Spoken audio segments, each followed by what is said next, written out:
July 13, 1943. Lieutenant Toshihiro Oura unsealed his leather-bound diary for his last time in a temporary bunker on Munda Point, New Georgia. His hands shook as he wrote by candlelight, not from fear, but from the burden of what he had observed over the preceding 72 hours. The entries he penned that evening would stay concealed in U.S. intelligence files for decades, uncovering a reality about the Pacific War that both sides were unwilling to admit. His observations in those last days would contest all. Both Japanese propaganda and Allied stories asserted about the character of fighting in the Solomon Islands. Lieutenant Oura led a strengthened infantry platoon protecting the western routes to Munda Airfield. His men had reached there 3 weeks prior in the Japanese 8th Fleet's frantic effort to maintain control of the Solomon Islands chain. His journal-keeping broke standing rules. Private logs were prohibited to stop intelligence breaches if captured. Still, Oura wrote carefully each evening, chronicling not combat data, but the human situation developing near him. On July 10th, U.S. troops started their last drive for the airfield. Oura's post confronted parts of the 43rd Infantry Division, moving through thick jungle territory. His journal notations from that time noted something surprising. The U.S. soldiers he watched via binoculars failed to fit the propaganda portrayals his troops had been given for months. They were not the rash, solitary fighters Japanese leadership had depicted. They advanced with collaborative accuracy, backed by ruinous artillery that came with machine-like frequency. Even more unsettling to Oura was what he observed within his own ranks. The journal chronicled their worsening state with detached precision. Malaria had afflicted more than 60% of his unit. Provisions pledged by sea convoy had not materialized. The rice allotments were reduced to 1/3 of standard shares. His soldiers starved in a jungle that ought to have offered food, since they had no strength to search and no skill to find safe plants. On July 12th, Oura got commands to maintain his post for an additional 48 hours to permit headquarters personnel to withdraw. That evening, he penned a notation detailing his men's expressions when he passed on the directive. They understood its significance. No reinforcements were arriving. No withdrawal would involve them. They were being expended to purchase time for officers to flee. His last notation on July 13th held one paragraph that U.S. translators would mark as important when the journal was found 3 weeks afterward. The fight for Munda Point marked a crucial stage in the Allied effort to incapacitate Japanese air strength in the Solomon Islands. Munda's airstrip was active from December 1942, providing Japanese bombers and fighters an advanced base to menace Allied supply routes and support posts in the area. Mastery of Munda would alter the equilibrium of air dominance in the Central Solomons. The New Georgia operation started June 30, 1943, as U.S. troops deployed to Rendova Island to set up artillery posts that could hit Munda. The Japanese defenders at the airstrip totaled around 10,000 soldiers, yet they confronted severe drawbacks. Sea-based resupply routes were cut by U.S. air and submarine assaults. The jungle environment, meant to aid defenders, became a snare. Illness and poor nutrition wrecked units quicker than battle. Lieutenant Oura's platoon exemplified the usual makeup of Japanese units in the Solomons by mid-1943. His soldiers were a combination of standard infantry and rapidly prepared substitutes. Numerous men were moved from garrison service in Manchuria, lacking experience in jungle combat or tropical sicknesses. Japanese command philosophy presumed that morale and offensive tactics could offset equipment deficits. Oura's journal would record the lethal results of this supposition. The U.S. troops moving on Munda used a systematic method that differed greatly from Japanese strategy. Instead of charging ahead, they created safe resupply routes, erected field hospitals, and organized huge artillery barrages preceding every push. This orderly method baffled Japanese leaders anticipating fast attacks to be met with ambushes and melee fighting. Oura noted this tendency and understood its importance. Oura's journal notes from late June to mid-July 1943 gave U.S. intelligence personnel a unique view of Japanese defensive actions and spirits. The record was found on August 3rd as Marine patrols controlled the West Bunker area where Oura's platoon made its last defense. The journal was located in a watertight bag with Oura's private items and army papers. The translation work uncovered information that disputed American beliefs regarding Japanese army competence. Intelligence specialists thought Japanese forces kept unity and combat ability until totally annihilated. Oura's journal presented another situation. His platoon started fragmenting weeks prior to the last U.S. attack, not due to battle casualties, but from fundamental breakdowns in supply and medical aid. The notations from early July detailed the everyday ritual of a platoon in final collapse. Morning assemblies showed soldiers too feeble to stand. Medical provisions included only bandages and iodine, no quinine for malaria, no antibiotics for septic wounds, no plasma for shock. Oura noted his platoon's medic killed himself on July 8th, having seen 3 men perish from curable dysentery. The medic left a message stating he couldn't endure the powerlessness of seeing men die from a shortage of simple medicines. Food provisions turned desperate by the second week of July.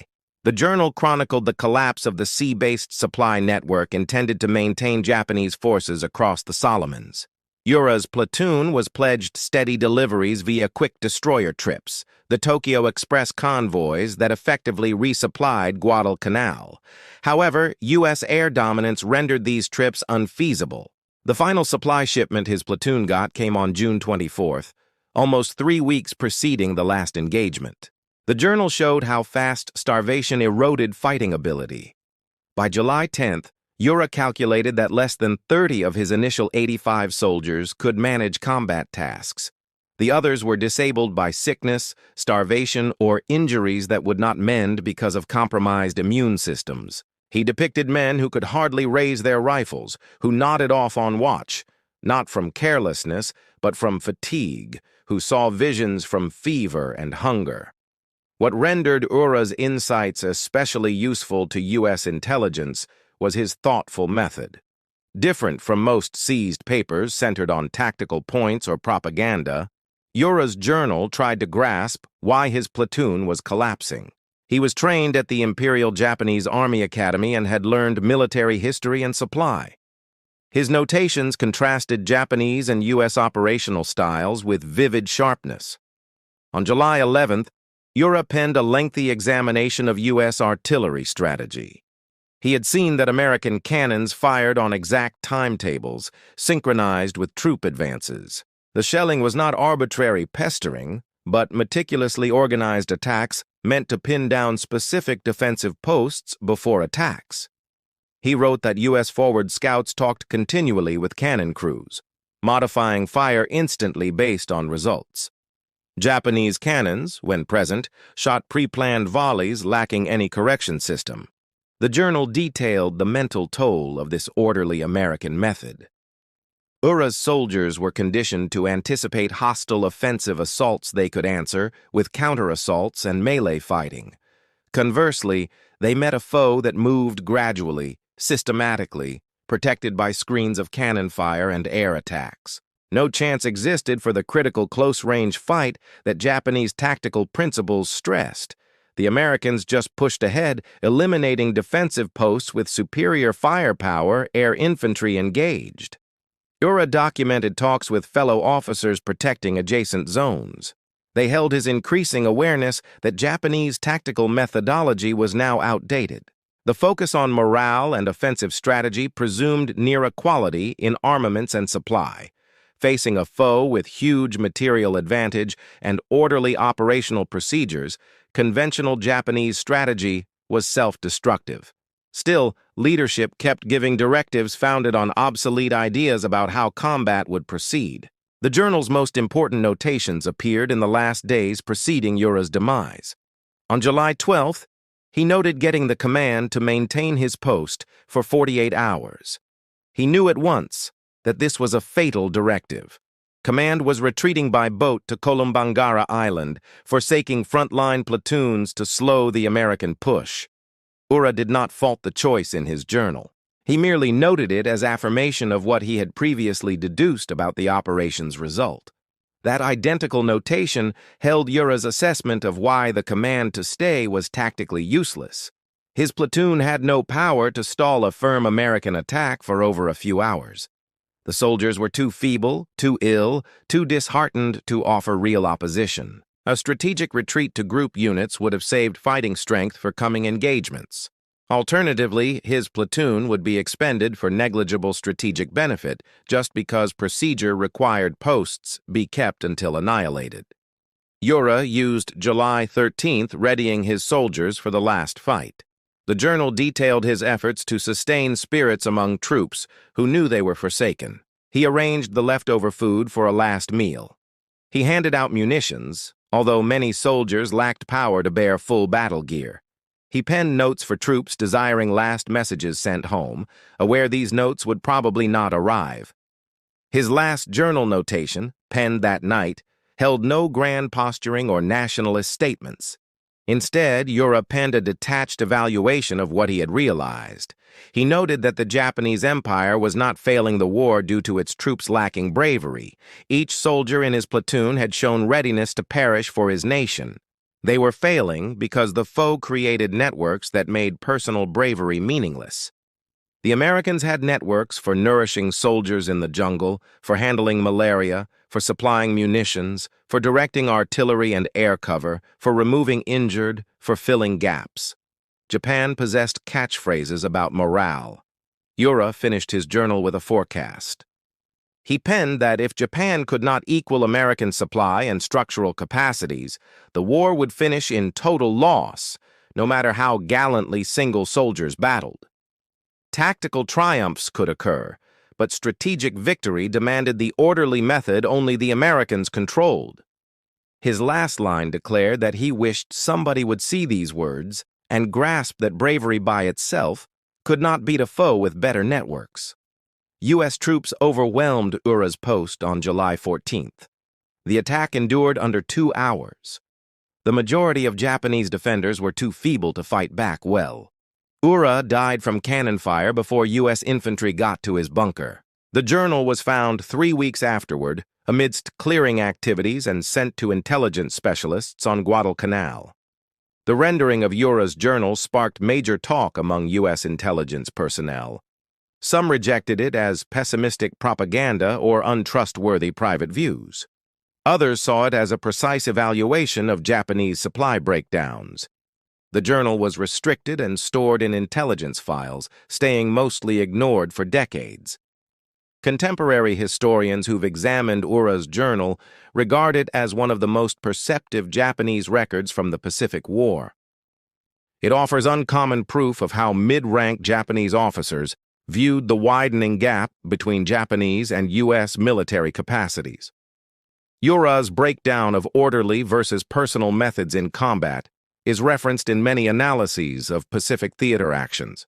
The loss of Munda Airfield on August 5, 1943, validated Oura's forecasts. Japanese troops retreated to Kolumbangara and finally pulled out from the Central Solomons completely. The operation showed that Japanese defensive strategy could not defeat U.S. material and structural advantage. Each following fight in the Pacific matched the template Oura had recognized: orderly American pushes, wearing down Japanese posts that had insufficient supply and aid. The journal additionally uncovered the human toll of Japan's strategic blunders. Oura's platoon sustained an 85% loss rate, yet less than 20% of those losses came from direct fighting. Most perished from sickness, starvation, and no medical help. This template recurred in Japanese forces all over the Pacific. Troops perished not from foes' attacks, but from their own army's failure to maintain units on the front line. Oura's insights on U.S. artillery strategy showed especially prophetic. The orderly synchronization between forward scouts, cannon crews, and infantry squads became the signature of U.S. actions across the Pacific operation.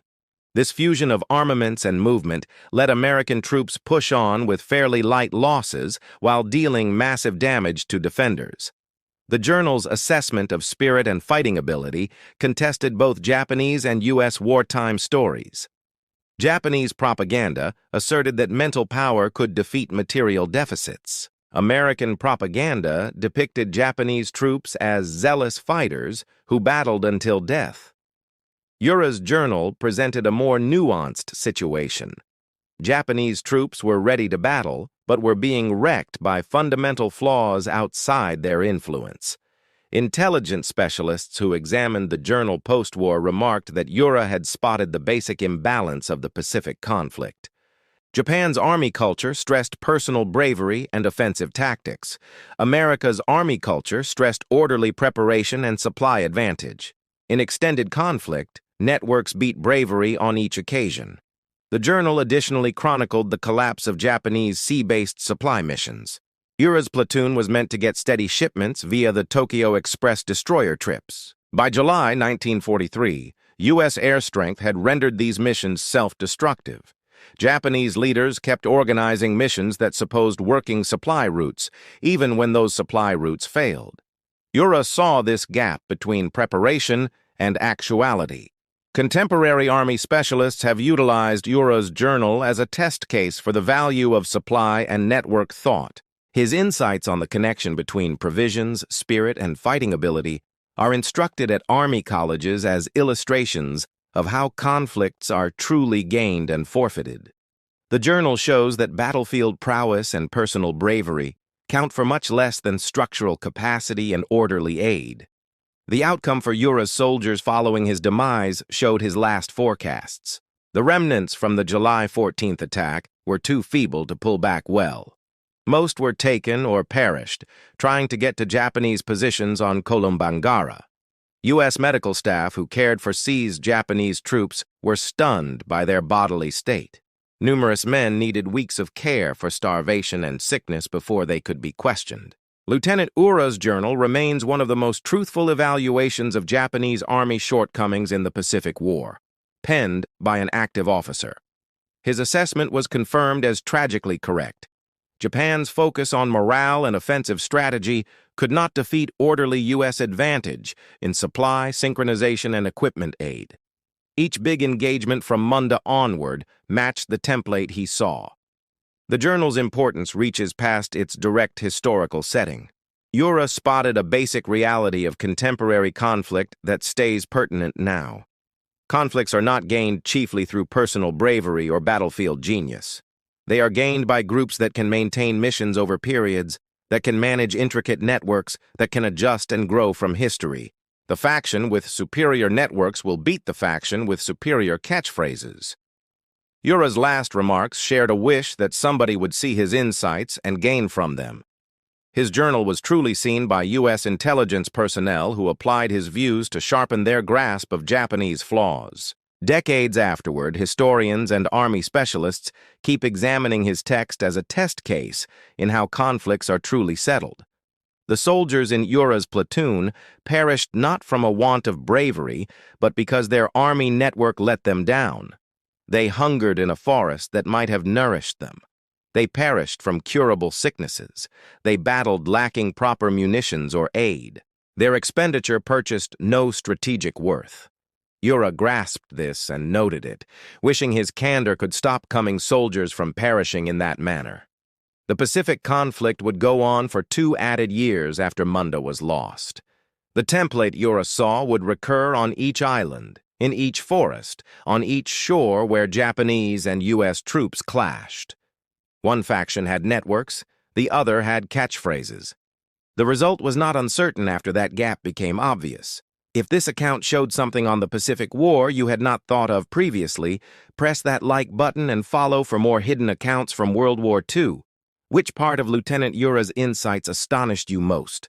Post your ideas in the comments section. On the next show, we'll check another instant when single troops faced the harsh truths of mechanized conflict.